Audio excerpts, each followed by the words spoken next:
Hello friends, good evening. இது Friday evening. பசங்க ஏதாவது ஸ்நாக்ஸ் செஞ்சு கொடுன்னு ஒரே தொல்லை பண்ணாங்க. நமக்கு தெரிஞ்ச ஸ்நாக்ஸு ஈஸியாக செய்யறதுனா உளுந்து வடை தான். சரின்ட்டு உளுந்து ஊற வச்சு மிக்சிலேயே அரைச்சிட்டேன். இந்த சாப்பர் வந்து செமையாக இருக்குது. இந்த சாப்பர் இல்லைன்னா நம்ம பொழப்பு நாறி போயிடும். அந்த அளவுக்கு இந்த வெங்காயத்தெல்லாம் அவ்வளோ பொடிசாக சாப் பண்ணி தருது. பீட்ரூட்டு, கேரட்டு இதெல்லாம் சாப் பண்ணுறதுக்கு சூப்பராக இருக்குது. அமேசானில் தான் வாங்கினேன். ஆனால் சில டைமில் போயிடுது, மறுபடியும் புதுசு வாங்கி வச்சுக்குது. இது இல்லைன்னா நமக்கு வேலைக்கு ஆகாது. இவ்வளோ பொடிசாலாம் நம்மளால கட் பண்ண முடியாது. பச்சை மிளகாய் வந்து உளுந்து கூடவே சேர்த்து அரைச்சிருவேன். வெங்காயமும் கருவேப்பிலையும் இதுலேயே போட்டு சாப் பண்ணிட்டா அது கண்ணுக்கு தெரியாத அளவுக்கு நல்லா பொடிசாயிருது. வடையில் சாப்பிட்றதுக்கு சூப்பராக இருக்குது.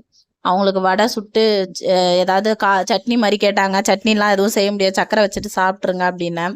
சரின்னு சொல்லிட்டு கொஞ்சம் கஷ்டப்பட்டுட்டே சக்கரை வச்சுட்டு சாப்பிட்டாங்க. அதுக்கப்புறம் இன்னைக்கு வெள்ளிக்கிழமை எல்லாம் காலையில் பூஜை பண்ண முடியல, கரெக்டாக இருந்துச்சு வேலை. ஈவினிங் தான் எல்லா வேலையும் செஞ்சுட்டு நல்லா பக்தி பரவசத்தோட சாமியை நல்லபடியாக கும்பிட்டு, முருகரையும் நல்லபடியாக கும்பிட்டு விளக்கேற்றி பூஜையெல்லாம் முடிச்சுட்டு, துணி வந்து இன்னைக்கே 2 தடவை துவைச்சேன். நேத்திக்கு வேற துவைச்சேன்னா மொத்தம் 3 நாள் துணி இருக்கு. அது மொத்தத்தையும் உட்காந்து இன்னைக்கு மடிக்கணும். Tata, by by.